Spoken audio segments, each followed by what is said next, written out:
Hello everyone, I am your friend Mahi and welcome to my channel study with Dhairya. तो modern history के अपने इस video lecture की series में आज हम करने जा रहे हैं स्पेक्ट्रम बुक की चैप्टर नंबर 14, जो कि है first world war and nationalist response. मतलब कि जब फर्स्ट वर्ल्ड वॉर होता है तो उसमें हमारे जो नेशनलिस्ट होते हैं उनका क्या रिस्पॉन्स होता है। तो चलिए देख लेते हैं थोड़ा सा फर्स्ट वर्ल्ड वॉर के बारे में। तो जो फर्स्ट वर्ल्ड वॉर है वो 1914 से लेकर 1918 तक होता है। इसमें जो कंट्रीज हैं वो दो ध्रुवों में बढ़ जाती हैं। जो ब्रिटेन को सपोर्ट करने वाली कंट्रीज हैं उसमें है Russia, France, America, Italy and Japan, और दूसरी तरफ है Germany, Austria, Hungary and Turkey. तो अब बात यहाँ पे ये होती है कि जब ब्रिटिश गवर्नमेंट वर्ल्ड वॉर में बिजी हैं तो क्या हम इंडियंस को उनका सपोर्ट करना चाहिए या नहीं। तो मॉडरेट और एक्सट्रीमिस्ट का मानना था कि बिल्कुल हमें यहाँ पे ब्रिटेन गवर्नमेंट का यहाँ पे सपोर्ट करना चाहिए, क्योंकि उन्हें ये उम्मीद थी कि जब वर्ल्ड वॉर खत्म हो जाएगा तो इनकी जो डिमांड है उसको पूरी कर दी जाएगी। लेकिन रिवोल्यूशनरीज ऐसा बिल्कुल नहीं मानते थे और वो इस अवसर को सुअवसर के रूप में देखते हैं। और उनका ये मानना था कि जब तक जो ब्रिटिश गवर्नमेंट है वो वर्ल्ड वॉर में बिजी है तो दूसरी तरफ से हमें उन पे अटैक करके रिवोल्यूशनरी एक्टिविटीज के थ्रू उन्हें यहाँ से मार भगाना चाहिए। और इसके लिए ये रिवोल्यूशनरीज इंडिया में और अब्रॉड में बहुत सारी एक्टिविटीज करते भी हैं। दूसरी तरफ अगर हम बात करें लोगों में वर्ल्ड वॉर की वजह से बहुत गुस्सा था, क्योंकि वर्ल्ड वॉर की वजह से टैक्स बर्डन जो था उन पे बढ़ गया था। बहुत सारी जो कमोडिटीज थी उनकी प्राइस बढ़ गई थी, बेसिकली इन्फ्लेशन आ गया था, और मार्ले मिंटो रिफॉर्म से भी वो सेटिस्फाइड बिल्कुल नहीं थे। दूसरी तरफ बाल गंगाधर तिलक को मार्ले जेल से रिहा कर दिया गया था 1914 में। अगर आपको याद हो तो 1908 में मुजफ्फरपुर कांड के बाद हमने पढ़ा था कि बाल गंगाधर तिलक को 6 साल के लिए सजा हो जाती है। तो 6 साल बाद 1914 में इनको रिलीज कर दिया जाता है। अब इस स्वराज की डिमांड को फिर से उठाएंगे। दूसरी तरफ एनी बेसेंट जो होती हैं वो सपोर्ट करती हैं होम रूल को। तो अगर आप देखें वर्ड को, स्वराज और होम रूल ये सेम ही चीज है, ठीक है। तो यहाँ पे ये दोनों महसूस करते हैं कि इस मूवमेंट को सक्सेसफुल करने के लिए मॉडरेट और एक्सट्रीमिस्ट का मिलना बहुत ही जरूरी है। और दोनों कांग्रेस का जो 1914 का सेशन होता है उसमें समझौते के लिए जाते हैं और होम रूल मूवमेंट को स्टार्ट करने के लिए कांग्रेस का सपोर्ट चाहते हैं। लेकिन यहाँ पे कांग्रेस का बिग नो हो जाता है, क्योंकि वो फिर से तिलक के साथ नहीं मिलना चाहते हैं। कांग्रेस से सपोर्ट नहीं मिलने के बाद तिलक अपने न्यूज़पेपर मराठा और केसरी और एनी बेसेंट अपनी न्यूज़पेपर न्यू इंडिया और कॉमनवेल्थ के थ्रू होम रूल मूवमेंट के लिए लोगों का सपोर्ट इकट्ठा करना स्टार्ट करती हैं। और इस तरीके से होम रूल मूवमेंट को तिलक और एनी बेसेंट के द्वारा स्टार्ट किया जाता है। ये बहुत ज्यादा इंपॉर्टेंट है और इसमें जो जो इंपॉर्टेंट क्वेश्चन है वो मैंने सारे कवर करने की कोशिश की है फ्रेंड्स, ठीक है। तो 1916 में होम रूल मूवमेंट को स्टार्ट किया जाता है।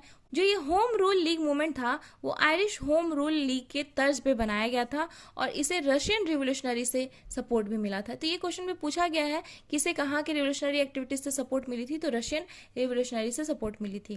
तो अब ये जो होम रूल लीग मूवमेंट है ये बाल गंगाधर तिलक और एनी बेसेंट दोनों के द्वारा स्टार्ट किया गया था।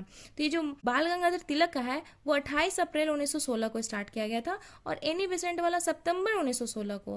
तो ये क्वेश्चन भी पूछता है कि पहले कौन किया गया था, ठीक है। तो पहले बीजी तिलक वाला होम रूल लीग है, उसके बाद एनी बेसेंट वाला होम रूल लीग है, ठीक है। तो बीजी तिलक का जो होम रूल लीग है उसका हेडक्वार्टर पूना था। इसकी 6 ब्रांचेस थी और 6 ब्रांचेस में इंपॉर्टेंट है महाराष्ट्र में है लेकिन बॉम्बे में नहीं है, ठीक है। बॉम्बे को छोड़ के महाराष्ट्र में ब्रांचेस थे इसकी। कर्नाटका में थी ब्रांचेस, सेंट्रल प्रोविंस में और बिरार में 2 ब्रांचेस थी, ठीक है। वैसे तो पूरा होम रूल लीग का जो एम था वो स्वराज्य था, लेकिन जो बीजी तिलक हैं उनके होम रूल का कुछ और भी एम था, जैसे कि लिंग्विस्टिक बेसिस पे स्टेट को बनाया जाए, जो वर्नाकुलर लैंग्वेज है उसमें एजुकेशन को दिया जाए, ठीक है। और जो बीजी तिलक का होम रूल है उसके प्रेसिडेंट होते हैं जोसेफ बाप्तिस्ता, सबके बाप थे बाप्तिस्ता। प्रेसिडेंट कौन होते हैं? जोसेफ बाप्तिस्ता। और सेक्रेटरी होते हैं एनसी केलकर, ठीक है। तो ये हो गया इनका। अब आते हैं एनी बेसेंट वाले में, ठीक है। तो एनी बेसेंट वाले होम रूल को सितंबर 1916 में मद्रास के अड्यार में स्टैब्लिश किया गया था। इसकी लगभग 200 ब्रांचेस थी इंडिया में और इसके सेक्रेटरी हैं जॉर्ज अरुंडले। कौन है? George Arundale, very important question, George Arundale. और इसमें जो मेंबर हैं उनके नाम पूछे जाते हैं। इसके मेंबर का नाम है मोतीलाल नेहरू, जवाहरलाल नेहरू, मदन मोहन मालवीय, मोहम्मद अली जिन्ना, ठीक है। मोस्ट इंपॉर्टेंट मोहम्मद अली जिन्ना भी हैं यहाँ पे, तेज बहादुर सप्रू, लाला लाजपत राय, सुब्रमण्यम अय्यर, एंड CR दास। और भी बहुत सारे लोग हैं, जो मोस्ट इंपॉर्टेंट नाम है वो मैंने यहाँ पे लिखा है, ठीक है। अब एक होती है सर्वेंट ऑफ इंडिया सोसाइटी। मैंने एक बार और भी बताया था कि सर्वेंट ऑफ इंडिया सोसाइटी जो है वो गोपाल कृष्ण गोखले के द्वारा स्टैब्लिश की गई थी। तो जो गोपाल कृष्ण गोखले होते हैं वो सर्वेंट ऑफ इंडिया सोसाइटी के जो मेंबर होते हैं उनको होम रूल को ज्वाइन करने से मना कर देते हैं। लेकिन फिर भी यहाँ पे कुछ जो लोग होते हैं वो एनी बेसेंट के होम रूल लीग को ज्वाइन करते हैं, ठीक है। उसके अलावा अब हम लोग ये देख लेते हैं कि कौन कौन ज्वाइन नहीं करते हैं, ठीक है। तो Anglo Indian, most of the Muslims और साउथ इंडिया के जो नॉन ब्राह्मण लोग हैं वो इसको ज्वाइन नहीं करते हैं, क्योंकि उनका ये मानना था कि ये हिंदू लोगों की ऊपर से जो अपर कास्ट वाले लोग हैं उनका एक ग्रुप है, ठीक है।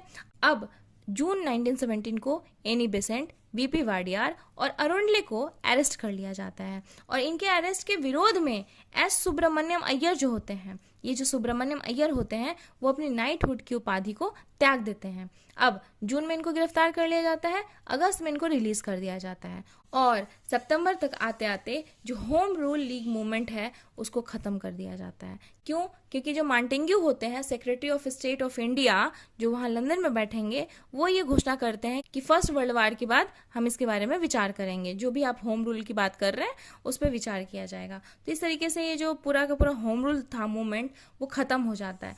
अब एक क्वेश्चन आता है कि क्या कभी गांधी जी ने होम रूल लीग को ज्वाइन किया था? तो yes, all India home rule league की प्रेसिडेंटशिप को एक्सेप्ट किया था गांधी जी ने 1920 में, और होम रूल लीग का नाम चेंज कर करके स्वराज सभा कर दिया गया था गांधी जी के द्वारा।